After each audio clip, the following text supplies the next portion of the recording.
Сейчас.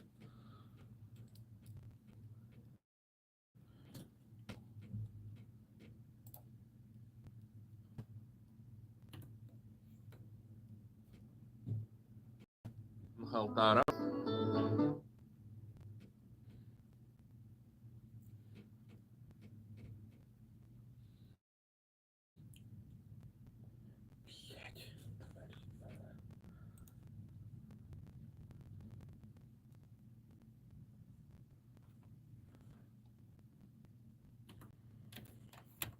Здравствуйте, дорогие друзья, дорогие товарищи, соратники, приветствую вас. Сегодня 4 октября 2024 года, через 2 дня мне исполняется, представьте себе, 40 лет. В общем, жду поздравления, принимаю, точнее, поздравления в комментариях под этим. Больше времени, чем обычно. Сейчас мы расшарим эфир. Уехал на мероприятиях в Вильнюсе, его сегодня не будет, но с нами в эфире будет наш постоянный слушатель, не слушатель, а участник наших прямых эфиров, мой хороший друг Ринчин Гамбоев из Соединенных Штатов Америки. Ринчин, приветствую. Hello, guys. Так, ну, нас там, я немножко микрофон отдалил от себя для того, чтобы Ринчина послушать. Пока не настроена до конца система, поэтому Ринчин будет мы с ним связываемся через мессенджер. Вы, друзья мои, там на YouTube напишите, как вы Ринчина слышите, но по моим ощущениям слышимость прекрасная. Так что, Ринчин, Менде. Где твои эфиры? Куда ты пропал с эфирами на бурятском языке? Почему не выходишь на своем собственном канале? Что случилось, что приключилось? Расскажи немножко. Ну, я не знаю, какая-то хандра наступила, что ли, не знаю. Ну, ребята, надо подписываться. У Александра Пушкина такое же было. Очень. Болдинская осень. Болдинская осень у тебя затянулась с самого лета. Ну что, рассказывай, как там жизнь американских бурят? Что там нынче? Ну как? Причем, мне кажется, настолько много бурят приехало, что, допустим, в том же Нью-Йорке, да. Ага. В общем-то, по-моему, наши буряты, находясь в Нью-Йорке, сколько не отличаются от того, что, ну, их жизнь, да, скажем так. От города Улан-Удэ, да, самого бурятского. Ну. То есть, по крайней мере, так многие говорят. Ну, короче, получается, что маленький Улан-Удэ они поменяли на большой Улан-Удэ. Нью-Йорк же ведь тоже через дефис пишется. Где-то я видел мем такой в соцсетях, что там расписано, допустим, Нью-Йорк-Сити, части Нью-Йорк-Сити, там Манхэттен, Бронкс, там Бруклин и так далее. И соответственные названия, так сказать, районов города Улан-Удэ. Ну понятно. Ну, то есть, вместо того, чтобы заниматься политической активностью, людишки там, значит, впадают в болдинскую осень, я как бы перефразирую, я просто говорю, начинают всякой ерундой заниматься, вместо того, чтобы создавать какие-то комьюнити бурятские, да, там объединяться, диаспоры и все прочее. Но, кстати, это ведь на самом деле чисто бурятская тема, вот эта ненависть к соотечественникам своим. Я как-то читал, кстати, высказывание одной вот калмычки, которая вот там, ну, у нее, наверное, на теме деколонизации вообще крыша поехала, она стала считать русских белыми людьми, а не белокожими. Ну, то есть наши подписчики, они прекрасно знают, мои в том числе подписчики, что русские, не надо путать белых людей от белокожих. Вот расскажи мне, как там в США вот это чувствуется разница между белыми людьми, белокожими и всеми остальными? Можно ли вот многих бурят, которые туда переехали, считать, что они стремятся стать белыми людьми? Или у них вот эти вот белокожие нарративы россиянские, они вот никак из них не выветриваются, несмотря на денежные средства, которые они там зарабатывают и все прочее. То есть есть же такая поговорка: Человек может уехать из деревни, но деревни из человека нет. Как ты Ну, как бы оцениваешь? давай не будем так чисто вот так ландшафтно, да, распределять деревня, там, город, а вот просто видишь, в чем дело. Когда человек жил в в той же России, в Советском Союзе, и он считал себя как бы частью вот этой огромной, типа, не знаю, там, русского мира, да, типа, Угу. всегда было, видишь, как представитель, ну, небольшой численности, там, народа, то всегда хочется некоторо приобщиться или, там, прильнуть, да, или к чему-то очень большому, да, вот, типа, раз мы все говорим по-русски и почти забыли бурятский язык, да, мы даже многие не знают его, получается, что, ну, значит, если мы говорим по-русски, то мы как будто бы и должны быть как бы и ментально как бы русские, да, не получается, потому что приезжая сюда, здесь многие, так сказать, и не только про бурят говорят, вообще в целом, Советский Союз, из России, который считал, что главное знать русский язык, остальное все нормально, когда не будут хейтить, не будут тебя узкоглазым называть, не будут чурка делать и так далее, то ну, ты лучше русский знаешь язык, на пятерку сдал экзамен в свое время в школе, да, русский язык. Но есть такая отговорка, что язык врага нужно знать хорошо. Но это просто, видишь, это можно сказать, некоторые сублимации, защитная реакция Да, да, да, да. народов, которые не являются русскими. И нужно... Ну, это же ведь, Ринчин, правильно, мы же как-то на эфире обсуждали по поводу бурятской национальной идеи, что у нас нет национальной идеи. То есть вот Да, упустили в свое время, значит, путь по созданию вот этой, вот все народы практически во всем мире имеют каких-то деятелей, да, которые так или иначе разной формой романтического или интегрального национализма зацепили, да, то есть они какую-то вот идею все равно для простачков создали. А вот у бурят там вот, ну, чем проще человек, так скажем, чем он менее образованный, у него там больше всякой каши в голове, тем больше он там старается какие-то тренды там подхватить для того, чтобы, опять же, ну вот я вижу по деколонизаторам, например, они же тупые как пробки большей частью, книжек умных не читают, а если читают, то буквально верят этому, да. И вот проблема как раз бурят, которые выходят из вот этого, когда знаешь, ну, свое собственное мнение опасно иметь, да. И вот такие люди, я заметил, они часто доверяют слепо каким-то, ну, модным трендам, там, например, начитаются каких-то таких модных, легких, не требующих такого, ну, внутреннего анализа, критического мышления, да, книг, и вот оттуда прям начинают шпарить. И американцы, кстати, этим занимаются. Я вот недавно был на таком мероприятии, где встретил там вот этого псевдоправозащитника, который здесь, в Варшаве, ну, под крылом там, значит, определенных структур, там, значит, под видом правозащитника тут существует. Я понял, что распространяются вот эти идеи русского мира, да, вот эти защитные о чем говорит Яшин, например, в своих выступлениях, что вот он там, или Ходорковский, например, это же ведь сектантская идея такая, то есть, которая нравится американцам. И я так понимаю, не всем американцам, не аналитикам из Джорджтаунского университета, фонда, да, не из каких-то таких think factory, да, фабрики мысли, а вот именно сектантского такого типа, у которых есть лишние денежки, которые, в принципе, они могут дать там на мирные инициативы. Понимаешь? То есть есть вот они говорят, есть хороший мир, а есть плохой мир. Но вот, типа, что мы выберем, неважно. То есть главное, чтобы мир был. Так, ну я не пропал, я здесь, я тебя слушаю. Мы тебя слышим. Ринчин, еще расскажи что-нибудь о себе, что ты можешь рассказать. Какие у тебя там изменения произошли? Какие планы, может быть? А я вот как бы, ну, сам по себе по жизни, даже в молодости, у меня такое было ощущение, что я вот, находясь в этом нашем русском мире, да, даже в Бурятии, там, в Москве поработал, такое ощущение было, что вот многие даже меня даже в Улан-Удэ воспринимали как иностранца.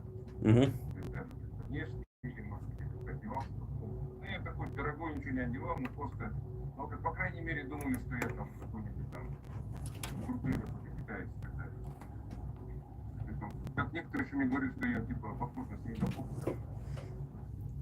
Поэтому мне для выезда за границу, он как ты знаешь, вот я первый раз, не первый раз, первый раз был в Китае в свое время, в 2010 да, просто туристической поездки. Меня очень сильно ошеломил Китай. Ничего себе. Вот что значит, да, когда живешь вот, в такой стране, где не, так сказать, не рекламируют поездки в другие страны, да, и говорят, что твоя страна стала лучше, и ты сидишь и думаешь, а зачем я поеду в какие-то страны, да, если мне это... Если я живу в самой лучшей стране, да, говоря.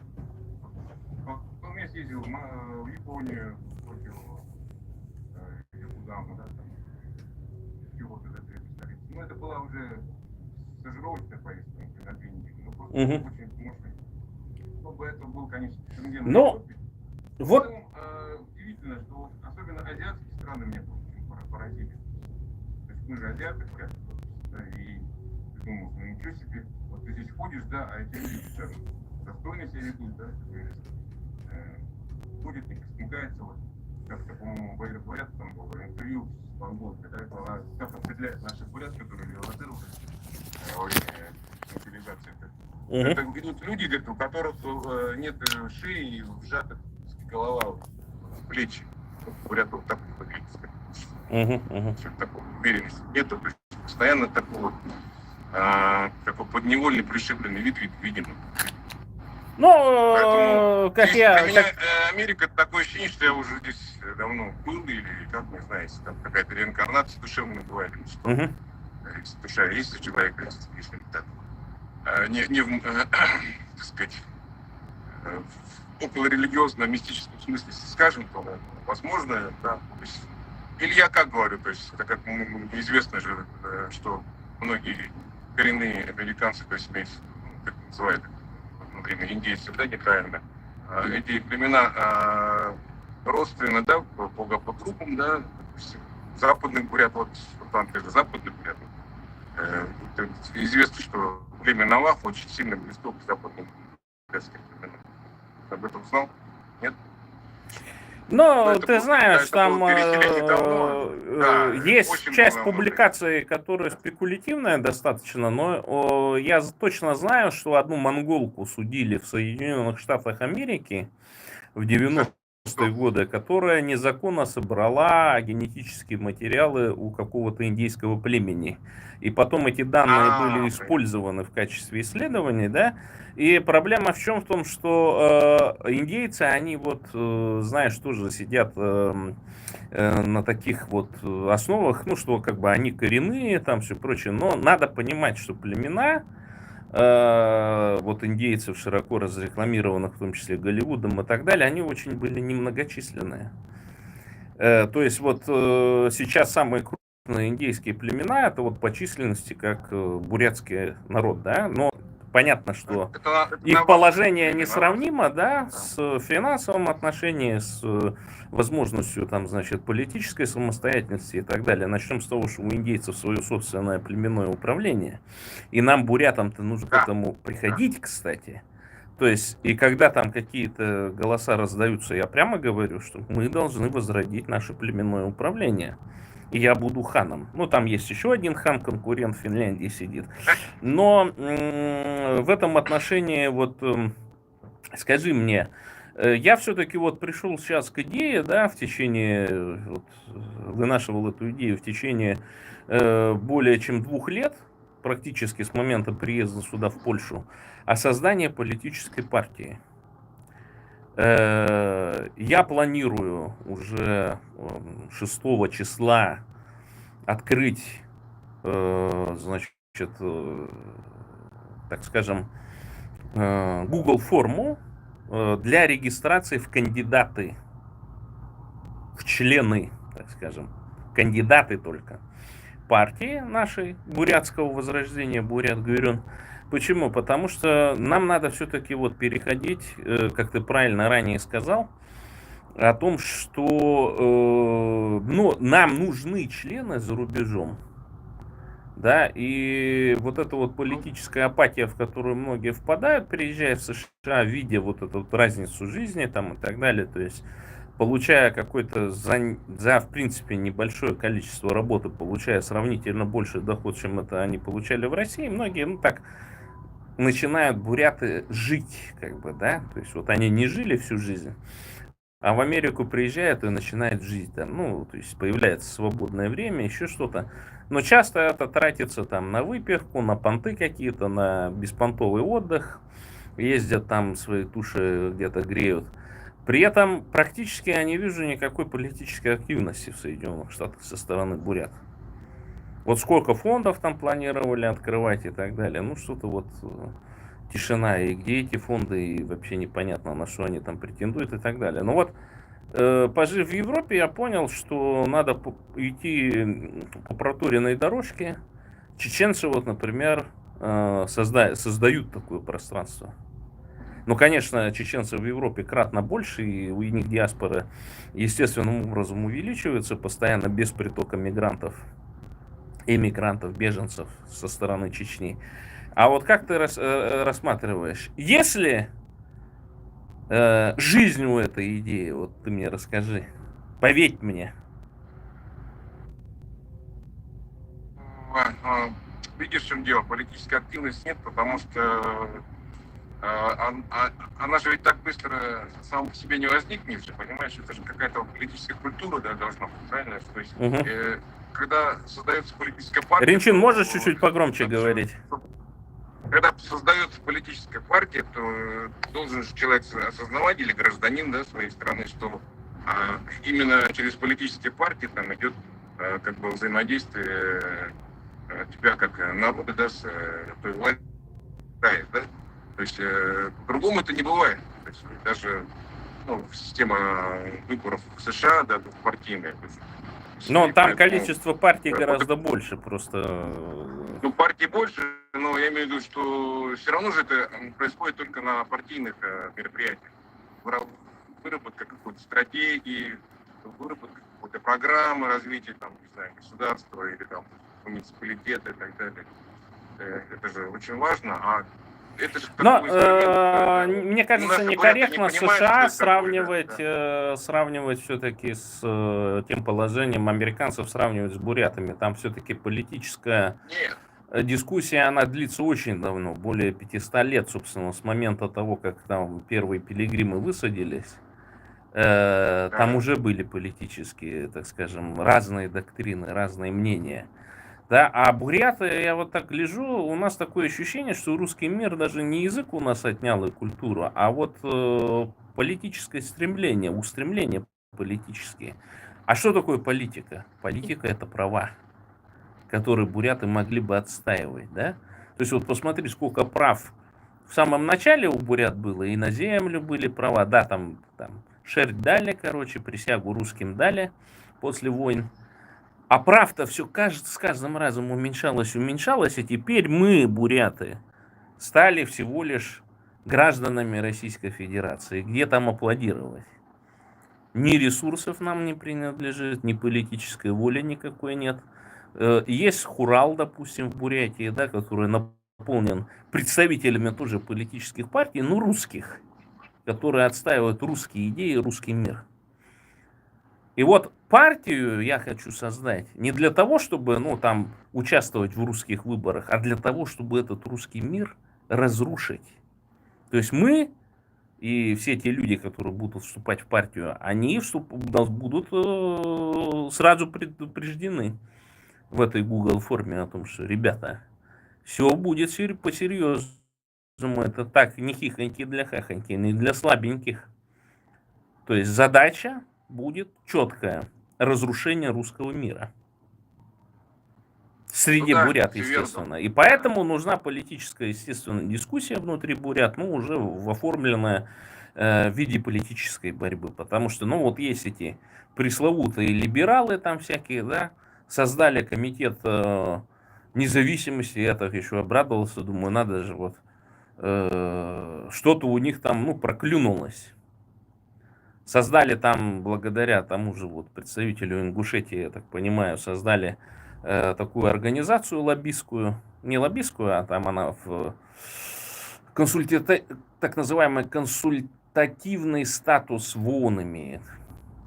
И вот я к этому и призываю, в том числе своих подписчиков. Вот 1000 человек на меня подписано. Ну, допустим, из них 20% бурят.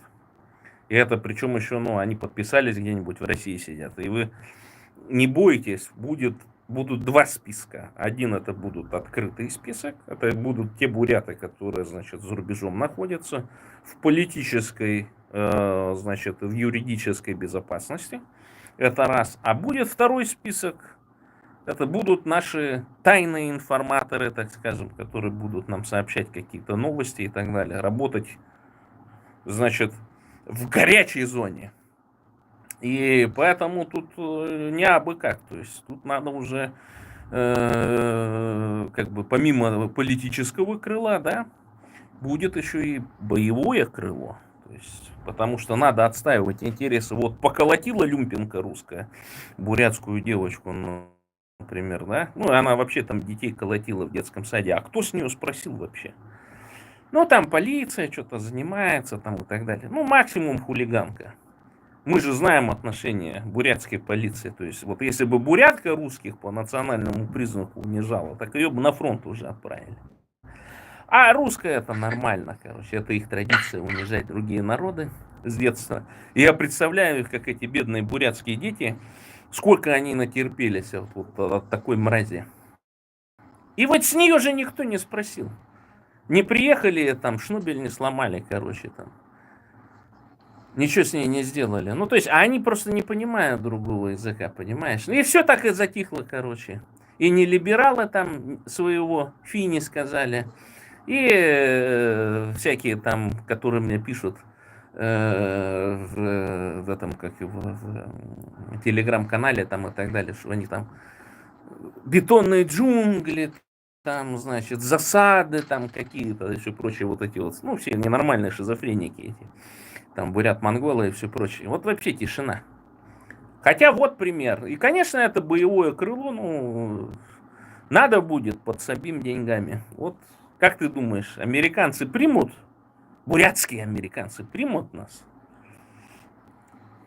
Но это не так будет просто, потому что ты же сам понимаешь, что инфильтровано мощно, даже так называемые буряты, как там какие-то были, наверное. Но вот мы как раз и будем работать в Соединенных Штатах Америки. Вот есть контакты у нас с Джорджтаунским фондом, да, с ЦРУшниками. Будем как раз выявлять вот эти сети, которые засланы туда, знаешь, Ричин. Надо, вот эти менты, да, мы же знаем, там, со слов нашего тоже тайного поклонника, алкоголик. Ну, к сожалению, он спился, алкоголизировался, с ума сошел. Там какие-то травмы юности, молодости вылезли там уже, да. Но он же говорил, огромное количество ментов заехало. Попросили политическое убежище через Мексику и так далее. Получают в России пенсию ментовскую за сажание на бутылки, за, значит, за коллаборационизм фактически, да. Ну так а что они там делают в Америке? Надо их выявлять, всех на карандаш ставить. Это раз. Во-вторых, они могут, конечно, покаяться, заполнить форму нашей партии, обязательно написать о том, что они сотрудничали там с МВД, с КГБ там, и со всеми структурами, где они там в войсках ГРУ каких-нибудь служили и так далее. И это все будет проверяться. То есть, а потом уже, ну, конечно, обязательно публичность. То есть нужно будет перенести присягу публично, записать видео на ютубе и так далее. То есть мы создаем партию не для слабых, мы создаем партию будущего. Ну вот, это в основном они менты, конечно, говорят, потому что только в милицию, да, в свое время набирали. Ну, это ты знаешь, ну, я же опять же говорил уже неоднократно на своих эфирах, почему в менты идут. Потому что родители не могли позволить лучшее образование, получение. А в ментах это то же самое, как в поварах. Будешь сытый, всегда сможешь что-нибудь украсть, понимаешь? Ну и много ума не надо. То есть и тупой может ментом стать. И... Что меня вообще удивляет, да. И как его, Володя же Цибектаров, или как там у него фамилия-то? Валера Цибектаров, да. Даже такой может стать ментом, короче, понимаешь? Видишь, в чем дело? люди, когда идут именно в милицию, чаще всего это люди, которые со временем, может быть, они когда-то не сразу, допустим, ушли в полицию, да, где-то там что-то работали, не знаю. Ну, мы им даем образовались, искупиться, второй шанс, да. вступить в Но нашу дело партию. в том, что когда ты много лет, так называемый, на службе находишься, то вот именно в милиции, полиции, да, то превращаешься вообще непонятно. Эти люди, я не знаю, вот они даже, говорят, пенсионеры, говорят, поехали сюда работать. Ну, фактически они не могут работать. Это вот много лет их работа не работать была, понимаешь? Ну. Ну, вот, и поэтому они... Не, ну честно неужто говоря, даже баранку на фуре крутить не могут? Ну, это тоже работа, понимаешь? Ага. Ты же когда мент, ты же все время баранку Ну не да, крутишь. да, у нас же вот этот мент Усиновец там же вот катался и как И он... поэтому я вообще удивляюсь, что они тут все Рекорд словил за пьянку. Ну и все, и привет, и закончилась Да, карьера, да, не начавшись. да. И вот, да, и пьянка тоже. Кстати, вот у меня зрители постоянно там либо комментарии оставляют, либо это, короче. Что там известно, короче, по нашему вот этому агенту ФСБ, агенту Мархаева, не говоря имен просто так, чтобы там это не полилось. Что, какие последние новости по нему? Ну-ка, разоблачайся, Ренчин. Что там было? В смысле, что это разоблачаться? Ну, Есть какие-то новости, нет? Которые ты можешь в эфире какие нашего новости? радио? Ну, я слышу, что ребята тут рассказывают, что он на Сухарбан приезжал. Ага. Мы прямо как про Навального рассказываем, да? Не, ну Навальный-то, царствие небесное, это был отравлен и замучен. Я-то имею в виду, что...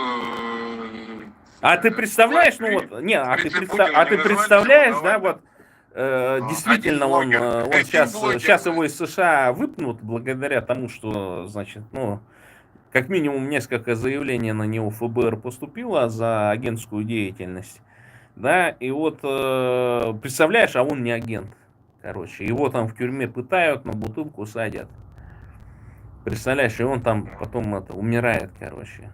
Выйдем под посольство с митингом. Или не выйдем. Или настолько отвратительная личность, что недостойна того, чтобы почтить его там недоеденными бутербродами, булками и цветами. Ну, здесь такого я не слышу, чтобы Угу. в застенках американской пенитенциарной системы. Тюрьма-то не американская будет. Там же, я слышал, что там человек грозился вернуться в Российскую Федерацию, отсидеть.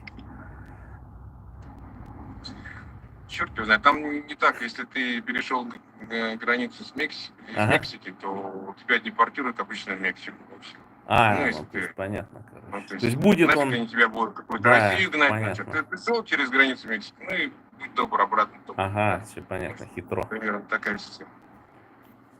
Так, ладно, слишком много уделили этому вопросу, но у нас это, как его, конечно, подписчики там разнервничались и разнервничаются, потом я более чем уверен.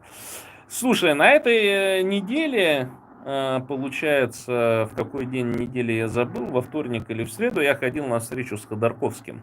И, кстати, я обращался к моим подписчикам в сети и могу сказать, что да, Валера, я твой вопрос задал. Вопрос заключался в том, что как вы оцениваете прошедший год. Получил на него ответ, но по соображениям того, что там, значит, проходило по правилам Чатам-Хауза, ну, могу сказать, что ответ Ходорковского, ну, он был предсказуемый, так скажем, да, ну, и вообще, в принципе, интересно было живьем послушать, потому что я вот, помните, ходил на Макса Покровского, да, из «Ногу свело», и его в российских СМИ, даже в либеральных, как-то вот так отрывочно представляли, что вот там он высказался против и все прочее. Но знаете, у нас же тоже полно против там Путина было, да, на, так скажем, на площади Советов, когда мы стояли, да. Но там интересно просто послушать, да, я там против Путина, ну а почему? Ну, против и все там и так далее, да. А вот когда ты с человеком непосредственно в контакте близком общаешься, слушаешь, да, человечка, то понимаешь, ну вот, как он личность, что он из себя представляет. И вот я по спичу Ходорковского понял, ну, он, конечно, старенький стал, там речь это стандартная, заготовленная, но он, во-первых, интеллектуально развитый, это безусловно, а во-вторых, вот действительно в нем есть вот эта внутренняя лидерская составляющая, которая, конечно, ему в 90-е годы позволяла сделать миллиарды.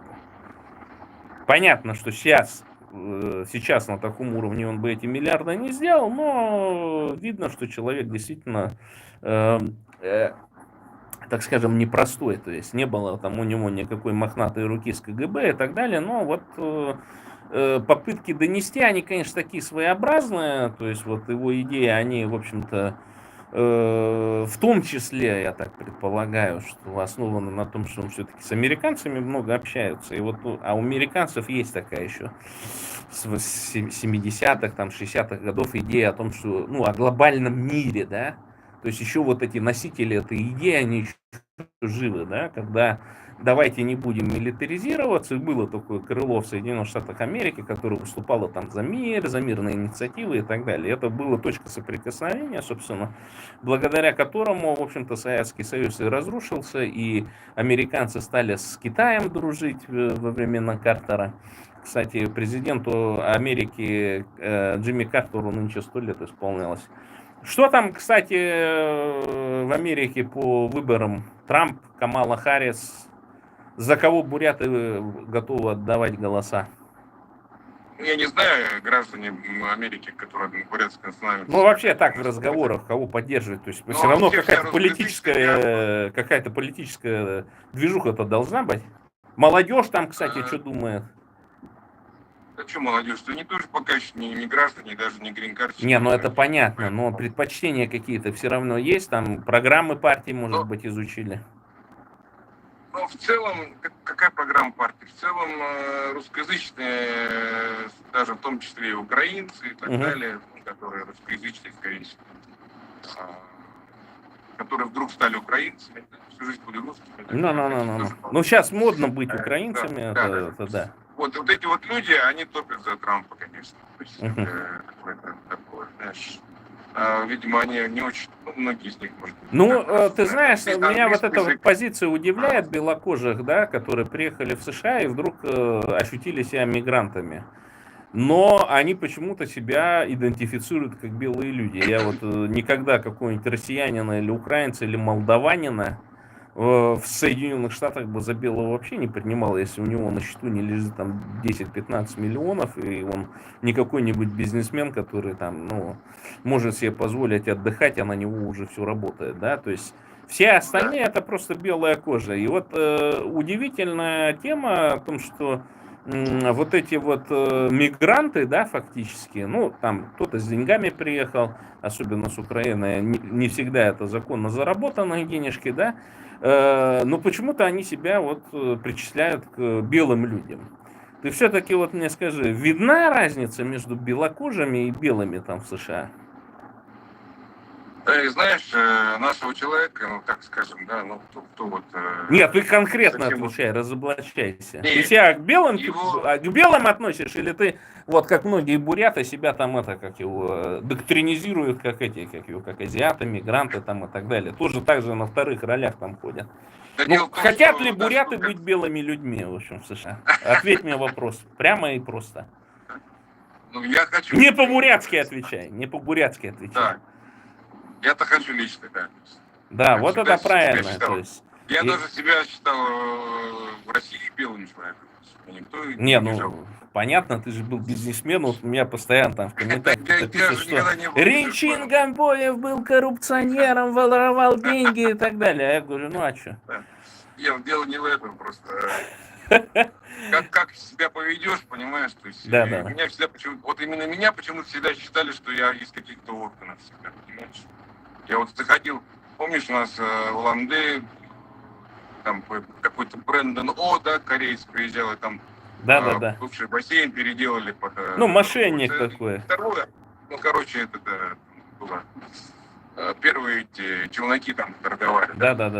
Вот я как-то туда заходил, когда всегда, да, и челноки все, ну, многие, может быть, не... Тебя за Брэндона О принимали. Так это, может, ты и был, нет? Не, они не за Брэндона, они именно как за какого-то, не знаю, прокурорского, так, Ну. Я Ну говорю, ты, что мне, ну, ты на упустил шанс купить форму и ходить обирать людей там. У нас же был такой мошенник, он до сих пор, наверное, живой, который представлялся сыном Агалова. Я не знаю, сейчас Агалов живой или не живой, напишите в комментариях. Но был такой вот мошенник. И, кстати, я смотрю и что-то гуглю, где этот мошенник. Про него же много статей было везде. И нету, пропали статьи. То есть, неужто там мошенник деньги дал для того, чтобы эти статьи пропали? Ну, кстати, вот среди бурят полно мошенников. Помнишь, был какой-то тоже мошенник, он там представлялся Ломой, где-то якобы в Тыве жил, короче, потом его где-то сдианонили, где он там то ли с Наговицыным сидел, то ли еще где-то, короче. И он судим был за мошенничество, кстати.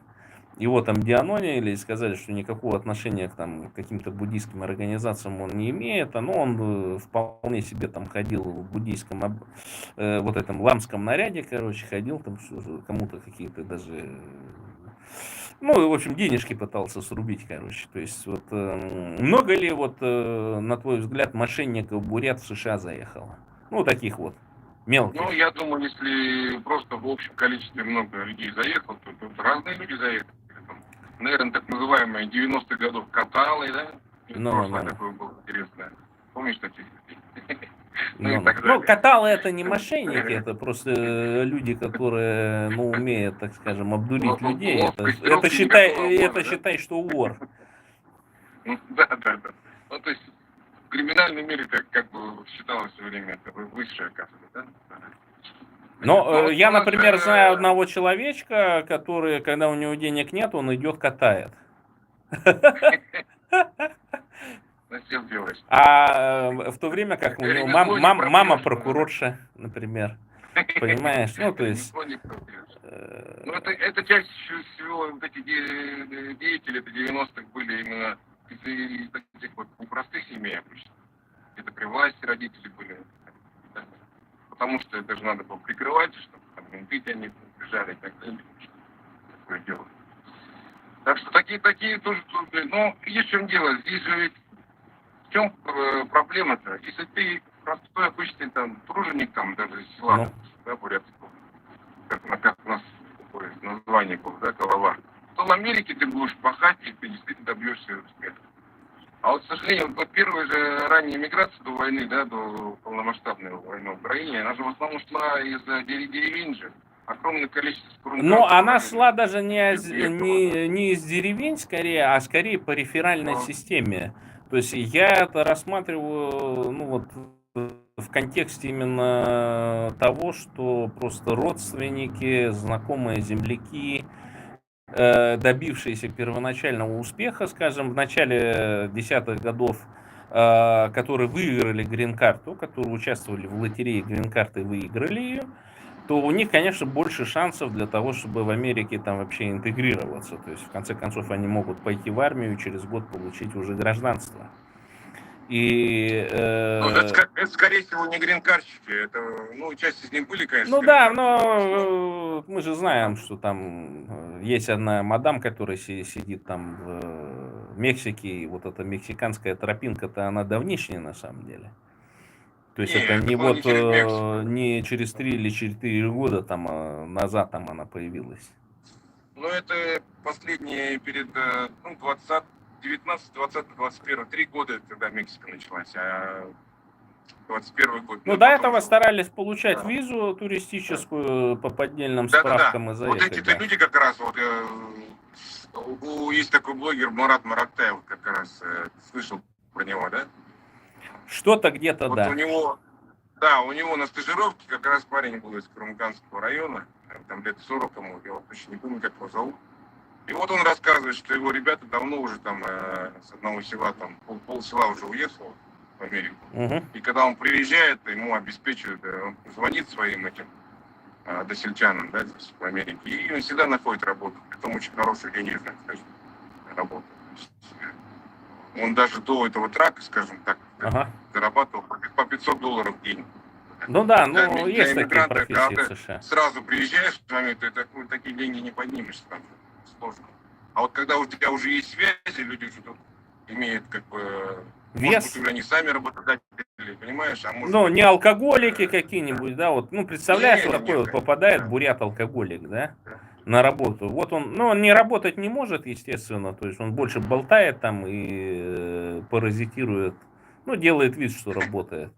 А потом, конечно, его там выгоняют, и потом такие люди, ну, не берут бурят, потому что думают, а если это такой же вот запьет, например, да?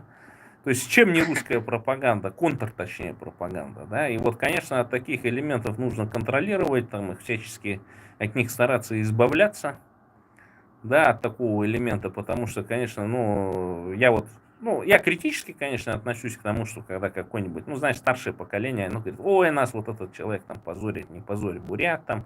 Раньше такое, я помню, в 90-е годы было, когда вот эти алкоголики, бомжи буряты пошли там и так далее. К нему вот моя бабушка подходила и говорила, ты почему неопрятно одетый? Почему от тебя пахнет, почему ты пьяный днем ходишь? Почему бурят позоришь? То есть это было нормальное явление.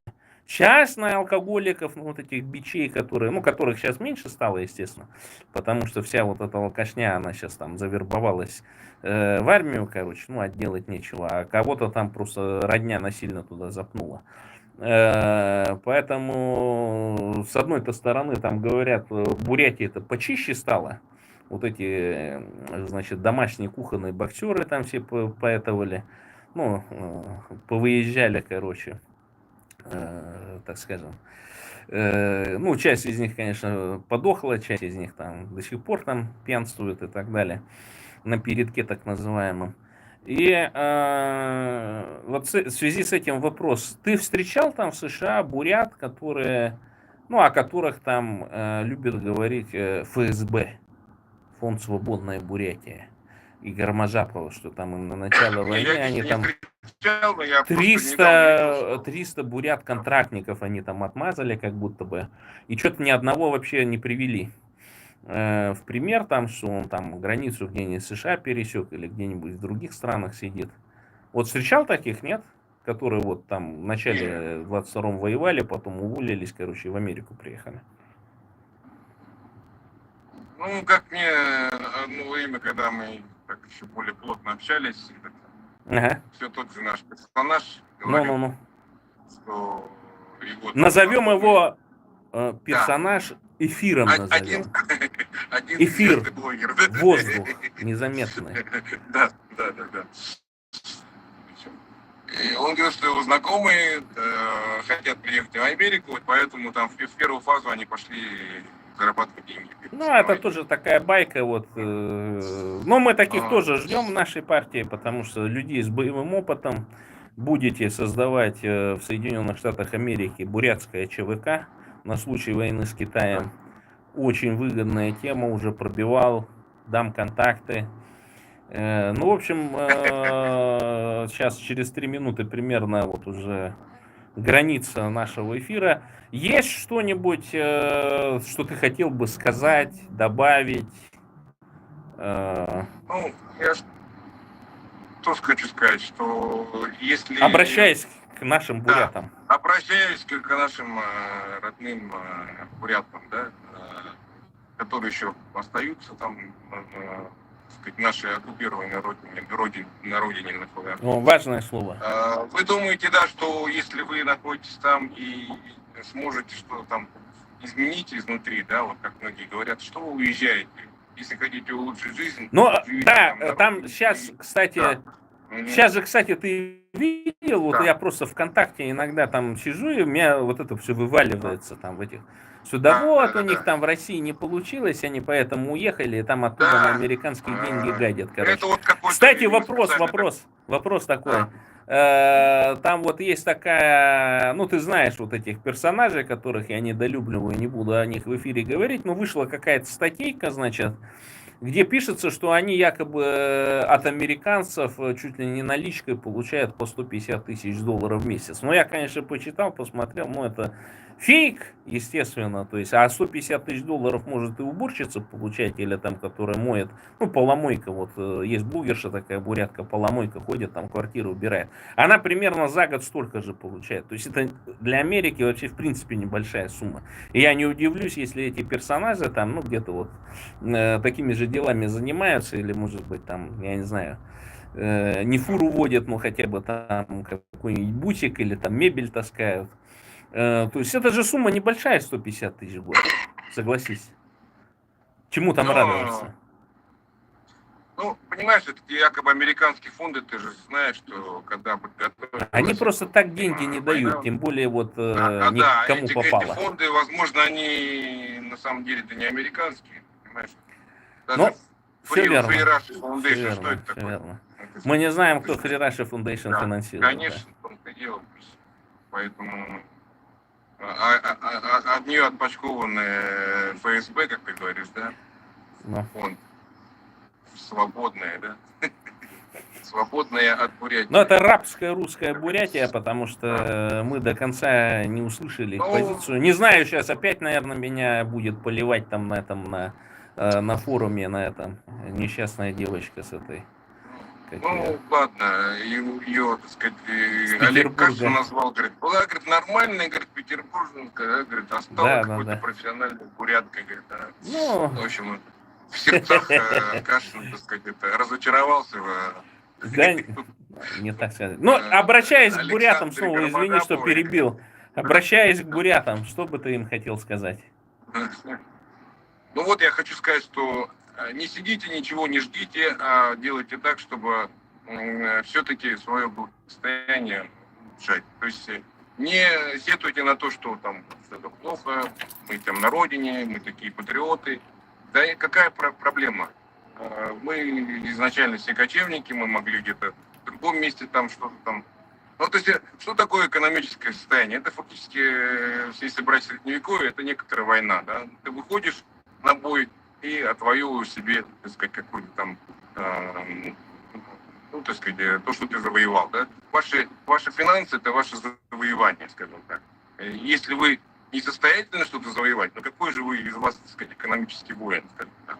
Поэтому надо воевать, финансы в качестве трофеев получать, и нормально, так сказать, если каждый из нас из бурят будет, ну, по крайней мере, не знаю, ну пусть не миллионер, но хотя бы, я не знаю, там, $100 тысяч в месяц хотя бы зарабатывать начнет в Америке. Ну, что в этом плохого, на самом деле?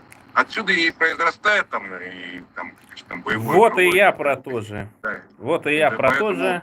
а не сидеть и не думать, что вот я не Зарабатывайте деньги и да, будьте политически активными. да, вот именно так, больше никак, потому что ты, если себя, давай, как бы не то, что там прямую воевать, а вот если ты должен завоевать свои трофеи, а это твое благосостояние. Это не значит, Да, что именно для там, таких вот, я и создаю да, партию да. бурятского национального Так что возрождения воюйте на Бурят-Гюрю. экономическом фронте, буряты, и становитесь экономически состоятельными. Понимаешь, что дело? То есть кто-то и миллиардером должен стать и так далее. Все верно. Это не является таким вот прямо несбыточным. Но не тратьте время в России. Надо Почему? поставить Потому что любое ваше действие, любая ваша работа, даже тот факт, что вы там учитесь в России, да, да. он добавляет То есть есть русскому какой-то- миру Да, крепости. да. То есть вы на него работаете. Вы думаете, что вы работаете на себя, но в конечном итоге бенефициаром всего является русский мир, который вас посылает в качестве пушечного мяса, который уничтожает вашу культуру, который ассимилирует вас, уничтожая в том числе, который запретил преподавание бурятского языка, который не дает никаких возможностей абсолютно в мире. Вот эти русские дипломы, они никому не нужны абсолютно. Становитесь специалистами, Если выбирайте вы- определенные... Да-да-да. Да. Про бурятский язык, скажу. Да. Если вы хотите изучить бурятский язык, приезжайте в Нью-Йорк, здесь много ребят, говорящих на бурятском языке. Вы войдете, там, они многие там строительством занимаются, еще чем-то, и бригады. Они все по-бурятски говорят. И вот ребята городские приезжают, становятся бурятоязычными. Вот позитивное влияние Соединенных Штатов Америки. Да, Бурятии вы бурятский язык не учите никогда. Да, потому что русские создают такие условия для того, чтобы сами, в том числе, вот это ваши соседи, ваши там друзья, Ваньки, не желая изучить бурятский язык, создавая определенные группы влияния, вот когда запрещали бурятский язык, там огромная группа действовала. 500-600 человек. Всех их выявим. Вот где эти менты? Могли бы там, ну, как бы собрать все эти данные, короче, в папочку, так скажем, на будущее. И вот когда мы независимость получим, вот с этих людишек, которые запрещали бурятский язык, мы в первую очередь спросим. Ну или с их Да, потомков. все верно. Да. Так что вот на такой замечательной предваряя открытие записи в кандидаты в будет. Ринчин, ты еще с нами? Кандидат это же не русское слово.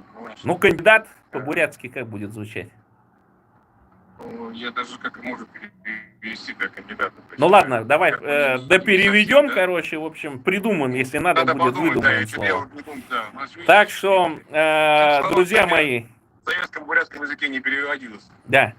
Друзья мои, замечательный, я считаю, эфир был. Да. Благодарю тебя, Ринчин, и как их Байрла, да? Байрла. За эфир, Бархе. И, друзья, до новых встреч. Эфир я прекращаю. Всем хороших выходных. Встретимся с вами через неделю.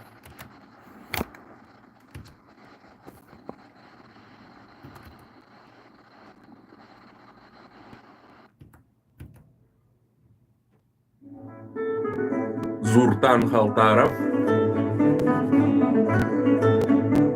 Андрей Григорьев, Когито Бурята, Наими Радио.